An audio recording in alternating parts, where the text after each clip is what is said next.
शपथविधीसाठी जेव्हा उभी राहते तेव्हा पुन्हा एकदा प्रकर्षाने जाणवलं, लोकसत्तामधल्या संपादकीय लेखामध्ये गिरीश कुबेर ज्या पद्धतीने गंडशमनार्थ कंडशमनार्थ अदखलपात्र वावर सूतक अंत्यसंस्काराचं प्रदर्शन असे शब्द वापरून एका माऊलीच्या संदर्भात तिचं खच्चीकरण व्हावं म्हणून लेख लिहितात, त्याचा मी याच व्यासपीठावरून निषेध करते. गिरीशजी कुबेर, पेन तुमचा असला तरी पेनातली शाई कोणाची आहे हे महाराष्ट्राला माहिती. आणि म्हणून मला आठवण झाली याच पुण्यनगरीमध्ये 250 वर्षापूर्वी सावित्रीमाईच्या अंगा खांद्यावर शेणामातीचे गोळे टाकणारे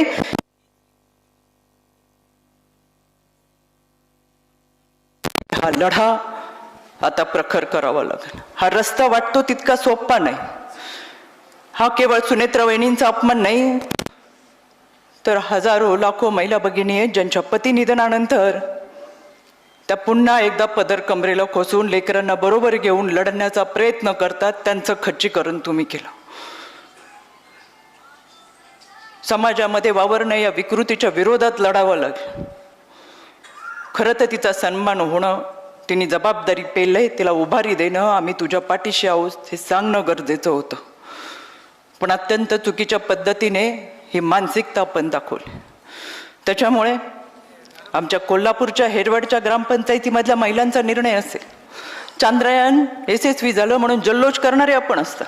ऑपरेशन सिंदूरची जबाबदारी आमच्या महिला भगिनीने घेतली असेल, पण एका महिला भगिनीने शपथ घेतली म्हणून तुम्हाला तिच्या सामर्थ्याची जर भीती वाटत असेल तर मला परत एकदा सांगायचंय, सुरुवातीपासून दादांना ज्यांना आरोपीच्या पिंजऱ्यामध्ये उभं केलं, तुमचा हा प्रयत्न जर तसाच असेल की सुरुवातीपासून सुनेत्र वहिनींना सुद्धा आम्ही आरोपीच्या पिंजऱ्यात उभं करू, तर मला तुम्हाला आठवण करून द्यायची, हा महाराष्ट्र जिजाऊ सावित्री अहिल्या रमाई भीमाईच्या लेकींचा आहे. आणि म्हणून आमचा हा लढा प्रखर राहील. आम्ही वहिनींमध्ये दादांना पाहतोय. अखंड प्रवास करत असताना या माणसाने स्वतःसाठी कधी वेळ दिला नाही,